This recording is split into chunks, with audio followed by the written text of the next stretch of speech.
Good morning everyone. Good morning sir. बैठ तो जाओ मनुष्य बन के। चलो चैप्टर हमारे पास आज का बहुत जोरदार है भैया। Flow of liquid. Flow of liquid. ये लिक्विड का लास्ट चैप्टर हो गया। धीरे धीरे चलते चलते हम लोग आ गए फ्लो ऑफ लिक्विड। मजेदार चैप्टर है। इसमें कई भाइयों की कहानियां हैं।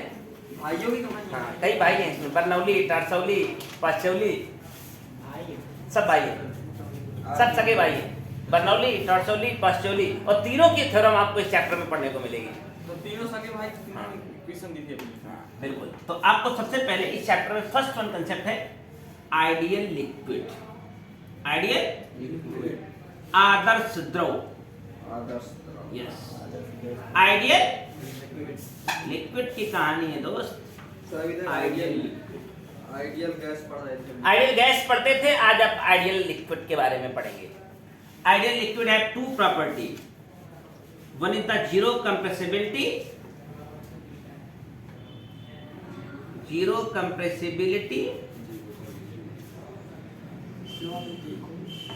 and another is the zero viscosity. Zero viscosity. दोनों का मतलब मैं समझा देता हूं। कोई भाई आपके पास आते हैं, कहते हैं आइडियल लिक्विड क्या होता है बताओ। बोले आइडियल लिक्विड की दो प्रॉपर्टी होती है। One is the zero compressibility, another is the zero viscosity. Zero compressibility, zero viscosity.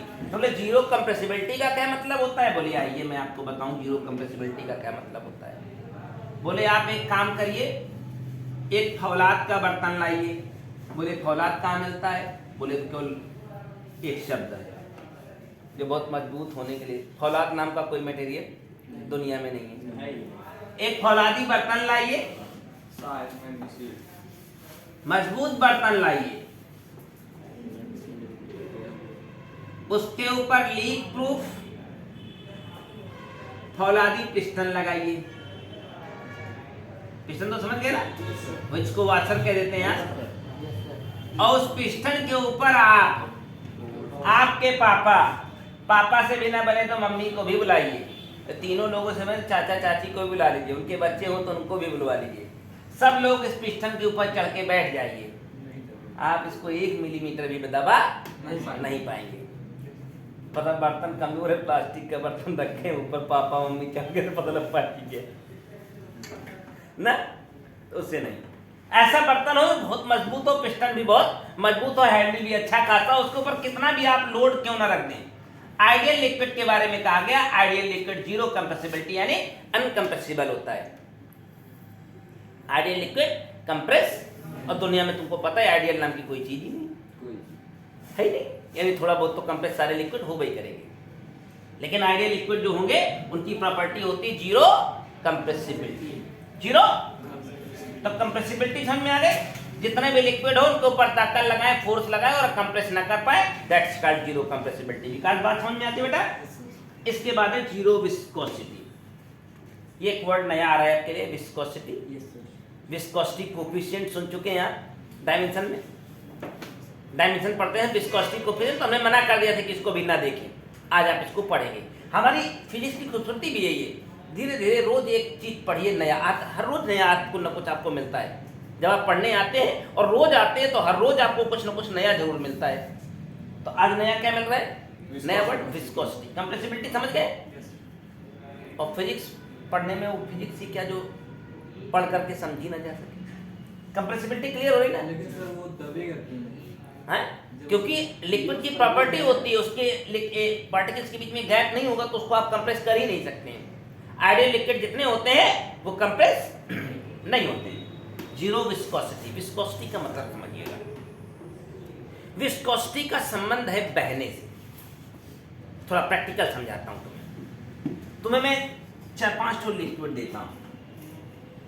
पानी देता हूं, वाटर, केरोसिन देता हूं, मिट्टी का तेल, पेट्रोल दे देता हूं आपको, मिल्क दे देता हूं आपको। पेट्रोल, केरोसिन, वाटर, मिल्क और शहद, शहद, हनी। 4 आइटम आपके लिए ले आया मैं, 5 item. Petrol, kerosene, water, milk और हनी। सबको एक एक बाल्टी दो, सबको पहले फैला दो जमीन में अलग अलग जगह पर। कौन सबसे तेज बहेगा? इन 5 में सबसे तेज कौन बहेगा? पेट्रोल, केरोसिन, वाटर, हनी और मिल्क और वाटर। मिल्क सबसे तेज कौन बहेगा? पेट्रोल। सबसे हल्का रहेगा, तो जैसे डालेंगे जैसे पूरा बह जाएगा। उससे थोड़ा धीमे कौन बहेगा? उससे और थोड़ा धीमे कौन बहेगा? उससे और धीमे, अगर पानी वाला दूध ना हुआ तो, दूध हुआ तो पानी से थोड़ा धीरे बहेगा, पक्का है। और सबसे तेज धीरे धीरे कौन बहेगा? शहद। शहद को तो अगर कहीं बाल्टी वाल्टी भर डाल दो तो बड़ा अजीब अजीब तरीके से बहता है, ऐसे लगता है इसको किसी 25-50 लाठी मारी हो। धीरे धीरे से डाल दो बाल्टी भर तो ऐसे धीरे धीरे बहेगा, ऐसे करके और ऐसे बनाए कि जब बहेगा उसको कभी ध्यान से बहते देखना। जमीन पे अगर कांटेक्ट में है तो बहता हुआ, अगर जमीन के कांटेक्ट में है तो ऐसे लटक जाता है, गोला सा बन जाएगा। हाँ, ऐसे जमीन के कांटेक्ट में रहेगा और अगवा ऐसे लटक जाएगा ऐसे, यहाँ जो है बहेगा नहीं। होता है कि नहीं? इसमें थोड़ा ज्यादा कर देंगे तब नहीं। ये क्या है? ये क्यों नहीं बहता है? कोई इसे रोकता है? ये पीछे, ये आगे को लटका जा रहा है, इसका कोई पीछे फोर्स लगा रहा है, कोई पीछे। और कोई चीज चलने का विरोध करे तो वो घर्षण बल होता है। कोई चीज किसी बॉडी के मोमेंट का अपोज करे तो फ्रिक्शन फोर्स होता है, और कुछ नहीं, फ्रिक्शन के अलावा कुछ नहीं। तो इसका मतलब जो पेट्रोल होता है जब वो बह रहा होता है तो जितने भी लिक्विड दुनिया में हैं सभी लिक्विड लेयर के फॉर्म में बहते हैं, सभी लिक्विड लेयर के फॉर्म में बैठते हैं। और लिक्विड की 2 लेयर के बीच में लगने वाला फ्रिक्शन फोर्स, लिक्विड की 2 लेयर के बीच में लगने वाला ही हमारा विस्कस फोर्स या विस्कोसिटी कहलाता है। यानी किसी लिक्विड के बहने का जो गुण होता है वो कितना आसानी से बहेगा, कितनी आसानी से फ्लो करेगा, वही उसकी विस्कोसिटी है। जो तेजी से फ्लो हो जाए यानी उसकी विस्कोसिटी कम है, जो धीरे धीरे फ्लो हो उसकी विस्कोसिटी ज्यादा है, और जो बहुत धीरे धीरे फ्लो हो उसकी विस्कोसिटी बहुत कम है। तो कई लोग अंदाजा लगा लेते हैं यार सबसे पतला पेट्रोल होता है, सबसे पतला पेट्रोल की डेंसिटी सबसे कम होगी तो तेजी से बहेगा। उससे कम पतला केरोसिन होता है, उससे कम पतला, उससे भी कम पतला, और सबसे कम पतला। यानी लोग डेंसिटी से अंदाजा लगाते हैं कि पानी की डेंसिटी गाढ़े होने, मतलब पतला मतलब गाढ़ा। जो सबसे ज्यादा गाढ़ा है वो सबसे धीमे बह रहा है, और जो सबसे कम गाढ़ा है वो तो ये थ्योरी आपकी गलत होती है विस्कोसिटी के मामले में। विस्कोसिटी का मतलब है लिक्विड के लेयर के बीच में लगने वाला friction force.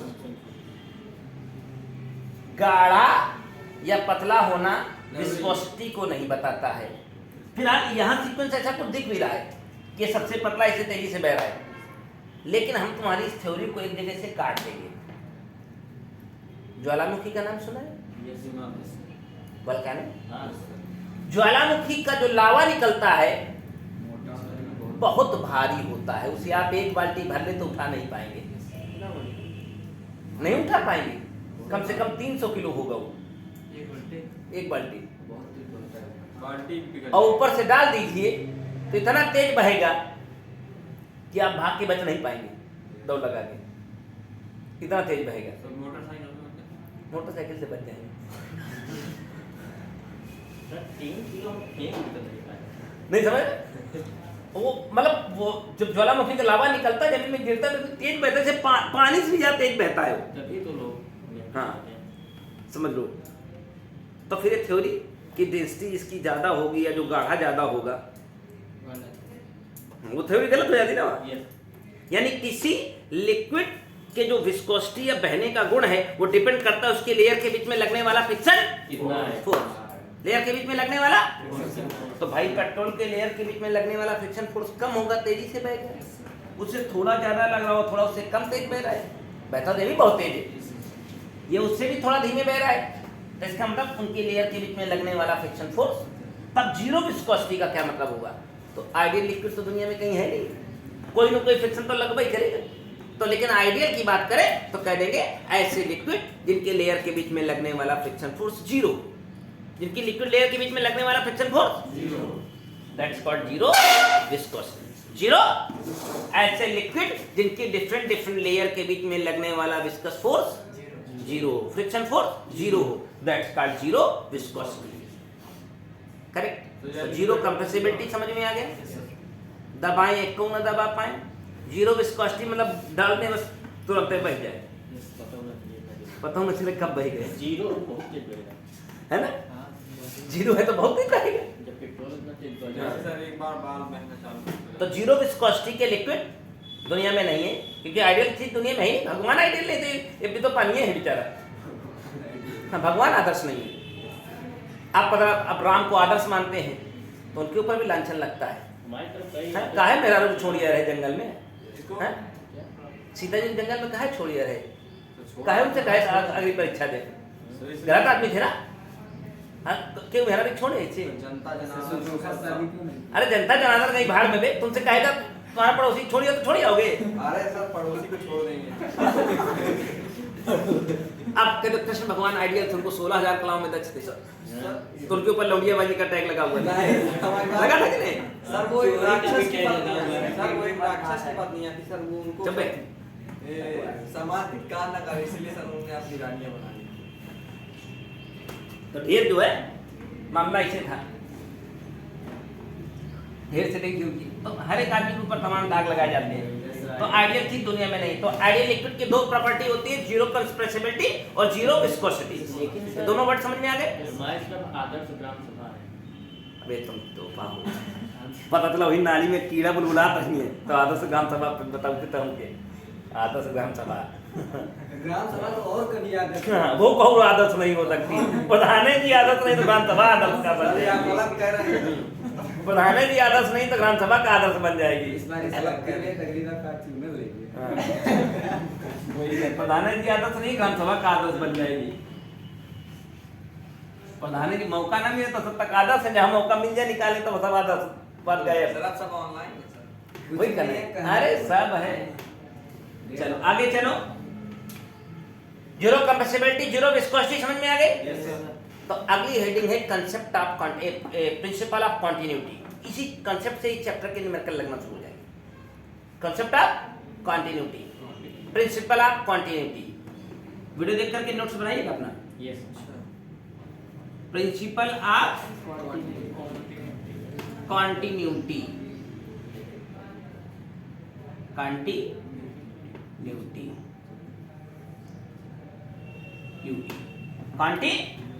Principle of continuity, द्रव की अविरतता का सिद्धांत। द्रव की, इसमें भी आप वही वही चीजें पढ़ेंगे जो बचपन में आपने खूब करी है, अभी भी करते हैं। एक ऐसा पाइप लाइए जो इधर मोटा इधर पतला हो, इधर पानी डाल दीजिए, इधर से निकाल दीजिए। इस सिरे का नाम एक्स और इस सिरे का नाम वाई। कुछ पानी, दूध, मिट्टी का तेल, पेट्रोल, बारूद, कुछ भी यहाँ से डाली बारूद नहीं, लिक्विड डालना है। कोई भी लिखना कोई भी लिक्विड डालिए। यहाँ से इधर का क्रॉस सेक्शन एरिया A1 है, और यहाँ से जब एंट्री मारेगा तो वेलोसिटी V1 होगी। जब लिक्विड यहाँ से निकलेगा तो इसकी वेलोसिटी V2 और एरिया A2 हो गया कि नहीं? क्या होगा, तेज निकलेगा कि नहीं निकलेगा? Yes sir. अरे पाइप में पानी आता है, ऐसे उसका मुंह पकड़ लीजिए, तेज जाता है। क्या प्रिंसिपल है उसका?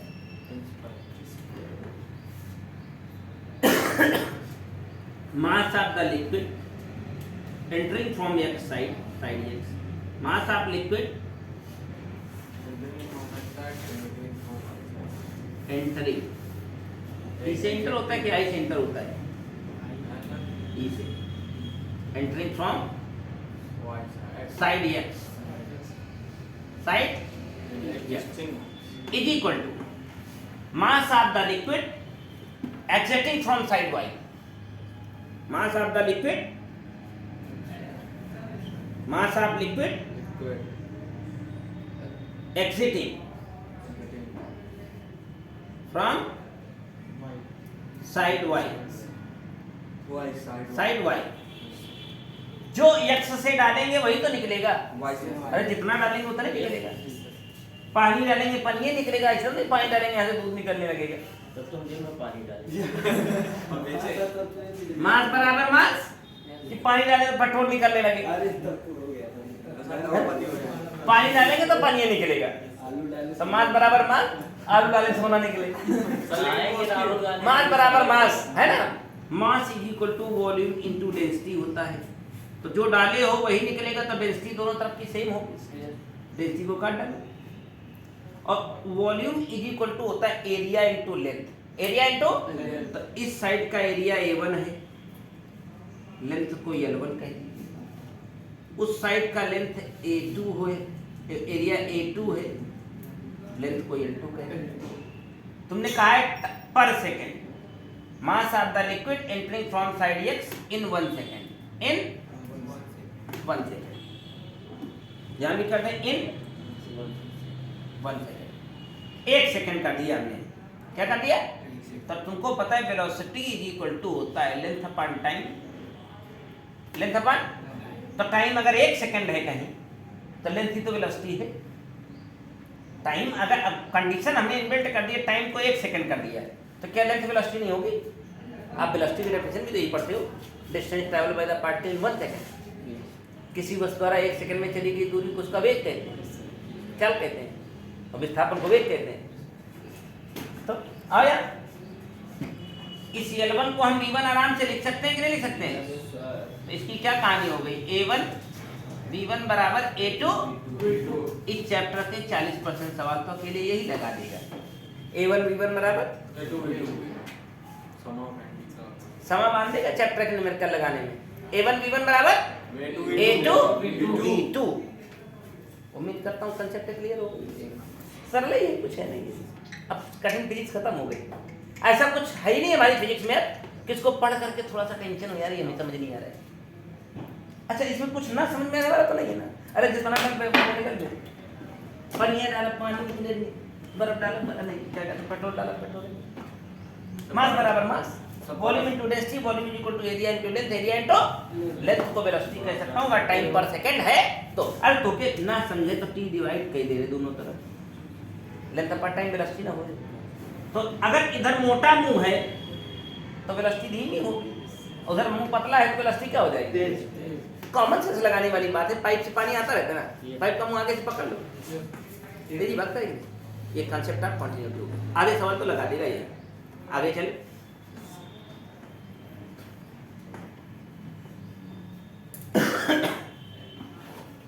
Viscosity coefficient.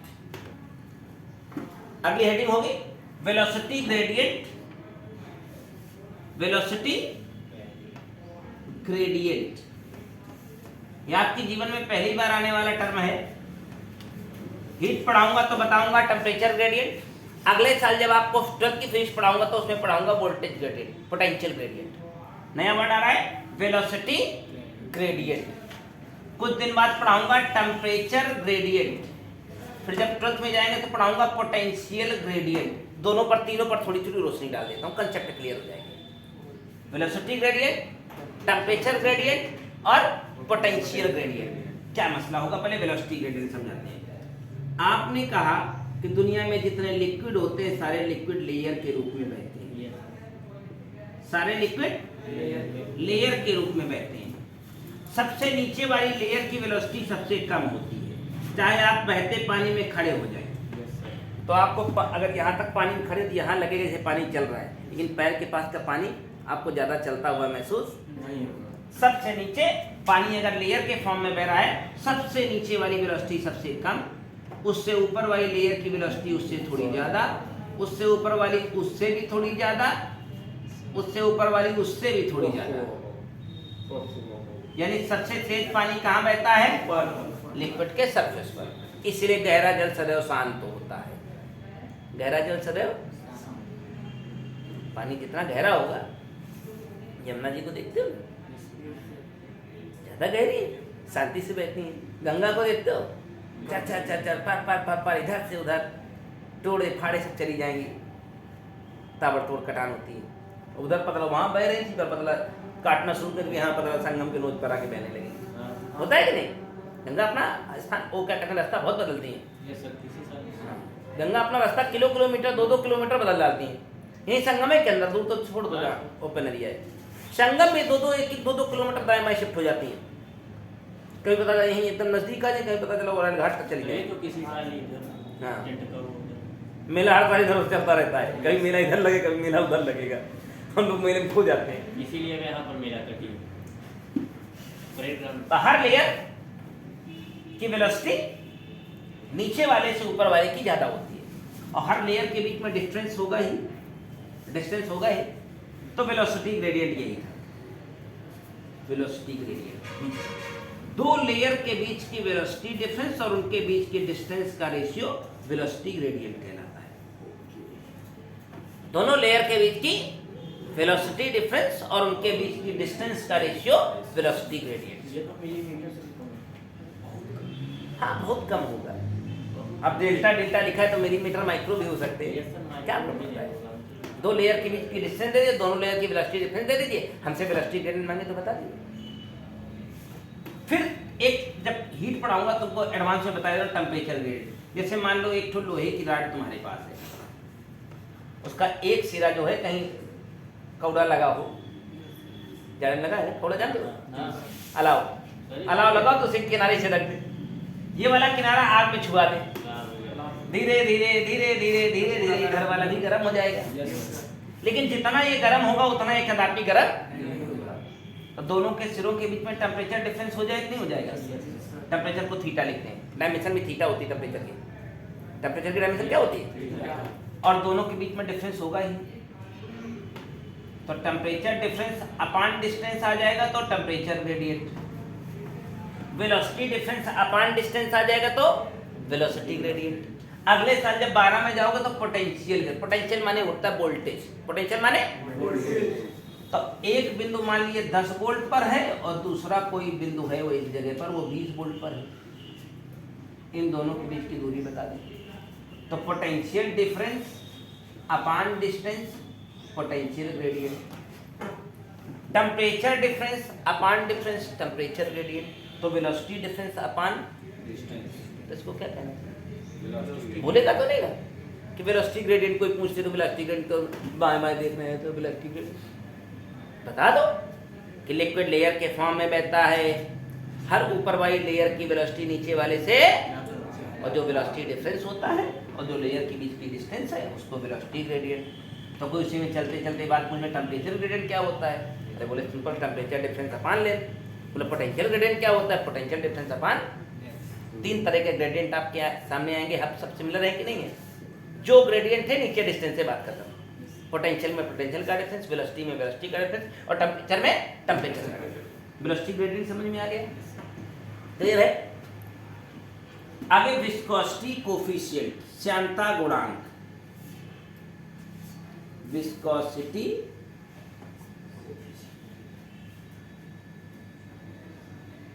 कोफिशिएंट, विस्कोसिटी श्यानता गुणांक, क्या?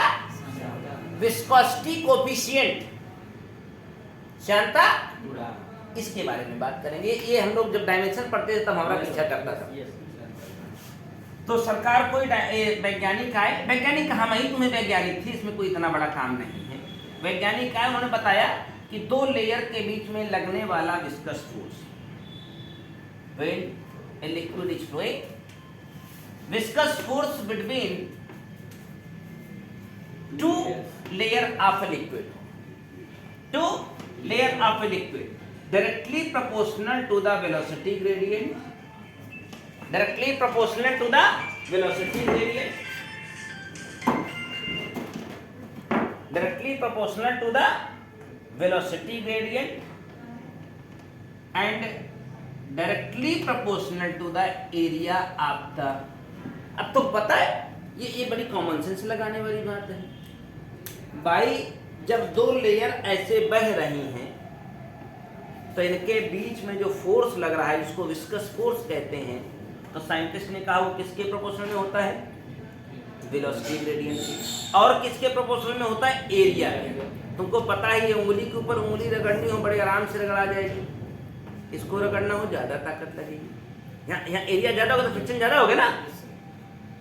तो उन्होंने कहा कि दो लेयर के बीच में लगने वाला viscous force between two layer is directly proportional to velocity gradient, is directly proportional to the area of layer, area of।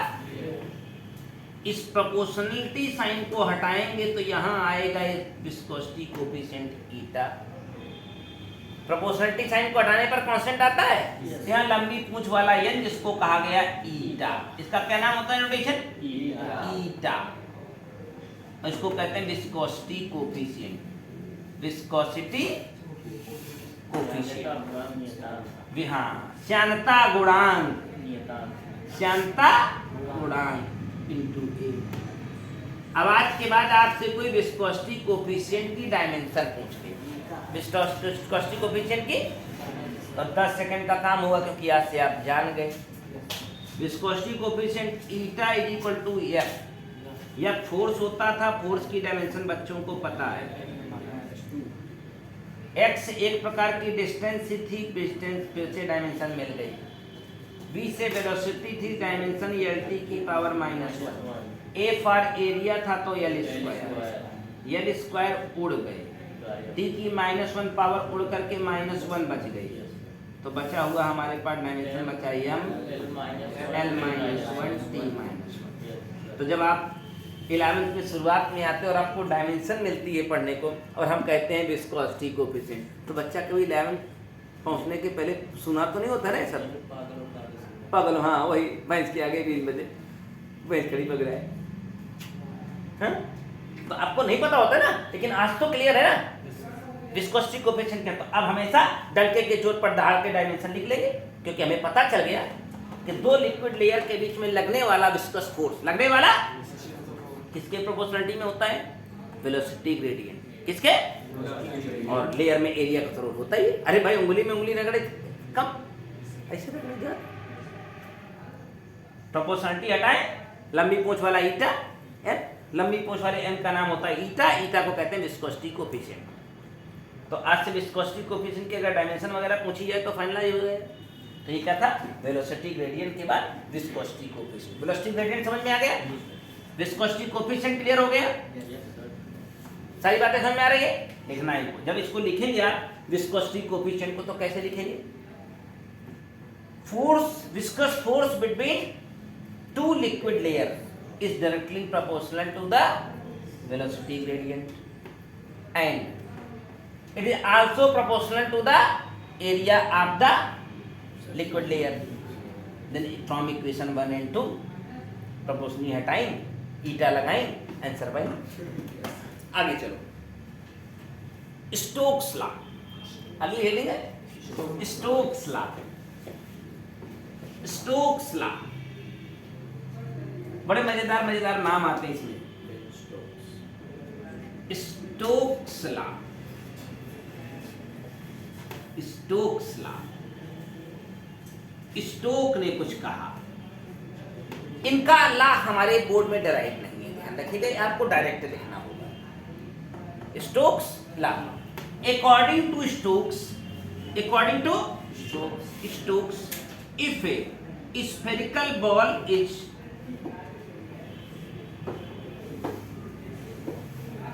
put into liquid, spherical ball is put into liquid or dipped into liquid।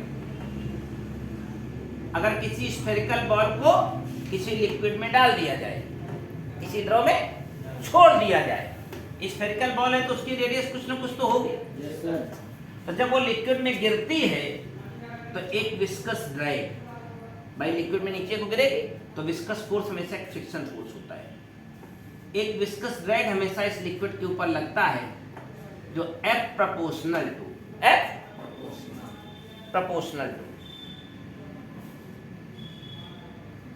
R होता है और F proportional to V होता है। V is the terminal velocity, V is the terminal velocity. Terminal velocity यानी एक constant velocity होती है, जब आप ड्रॉप को इसमें छोड़ देंगे तो कुछ देर तो तेजी से जाएगी, लेकिन फिर जब एक स्पीड कांस्टेंट हो जाएगी इसकी, उसी कांस्टेंट वेलोसिटी से अंदर को चलती रहेगी। अगर भारी होगी तो अंदर को जाने है, तो जब आप तुरंत छोड़ेंगे तो ड्यू टू ग्रेविटी तेजी से एक्सेलरेट होगी नीचे को जाते हुए, लेकिन थोड़ी ही देर में ये फिक्स वेलोसिटी से, कांस्टेंट वेलोसिटी से ही चलेगी। तो F प्रोपोर्शनल टू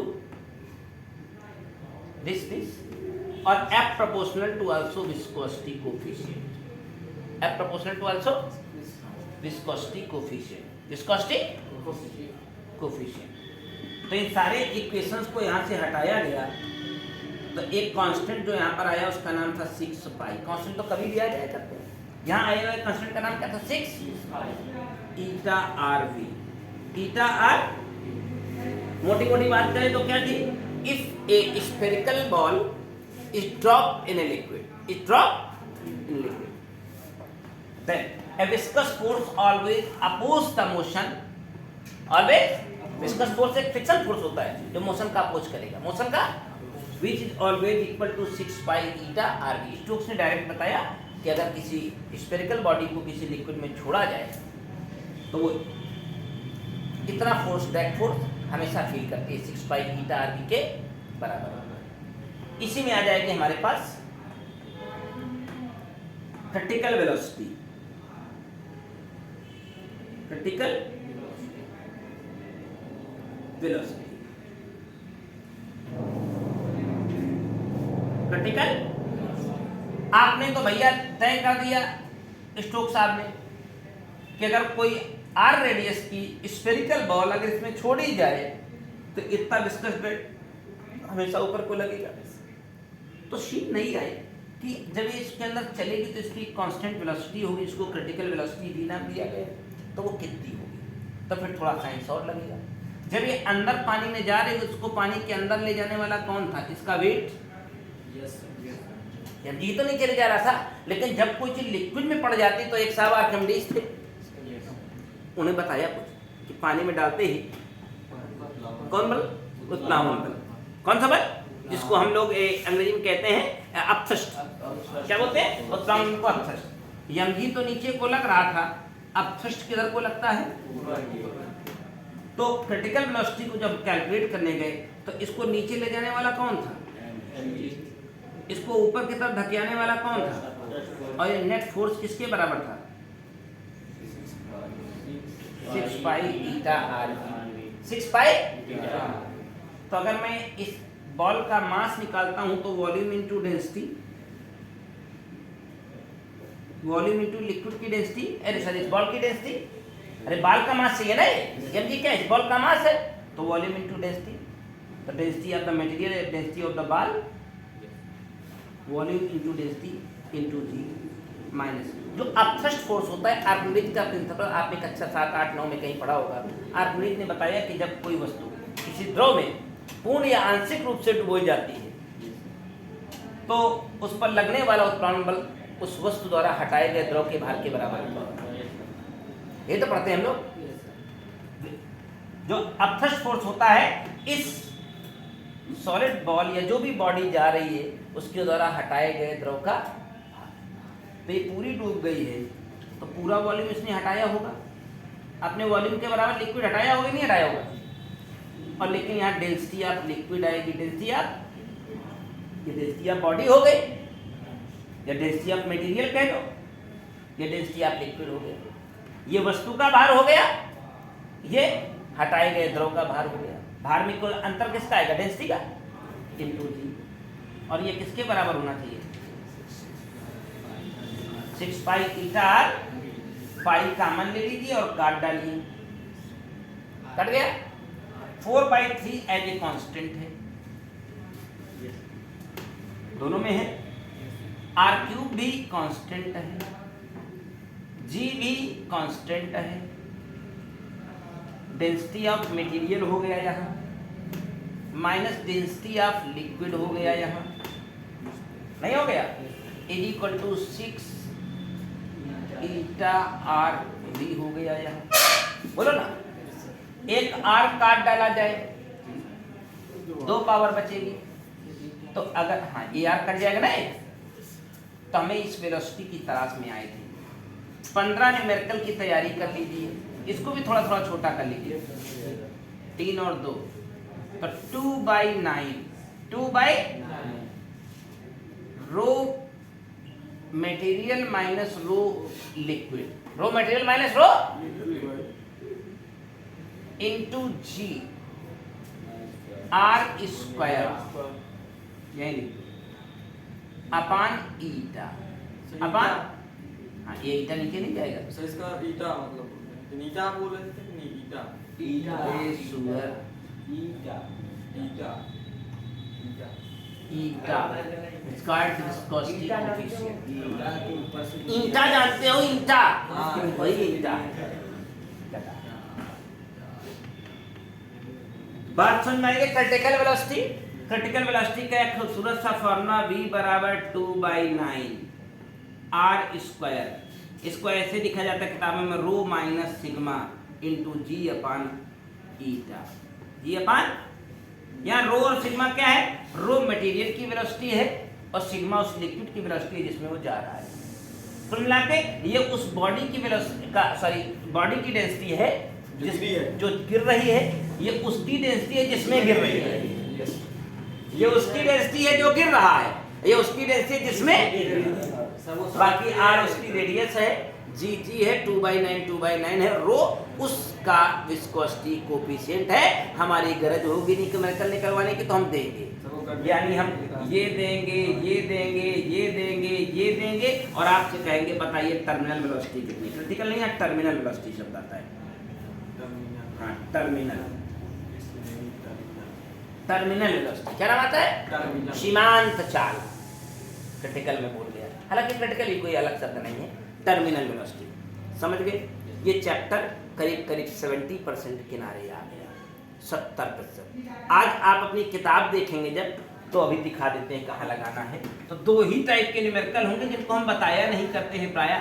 एक न्यूमेरिकल a1 b1 बराबर a2 b2 में बैठा देने का होगा कि a1 देगा, a2 देगा, b1 देगा तो b2 पूछेगा, कुल मिला के 4 में 3 आइटम देगा, चौथा पूछ देगा, निकल जाएगा।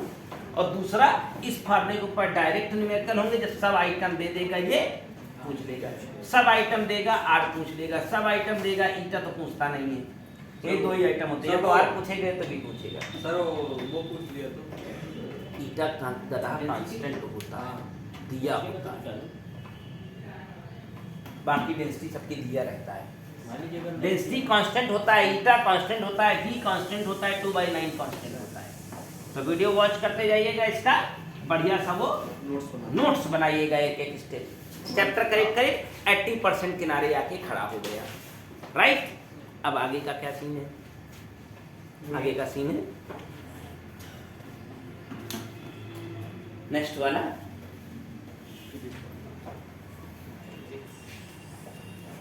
फिजिक्स खत्म हो गई आज की।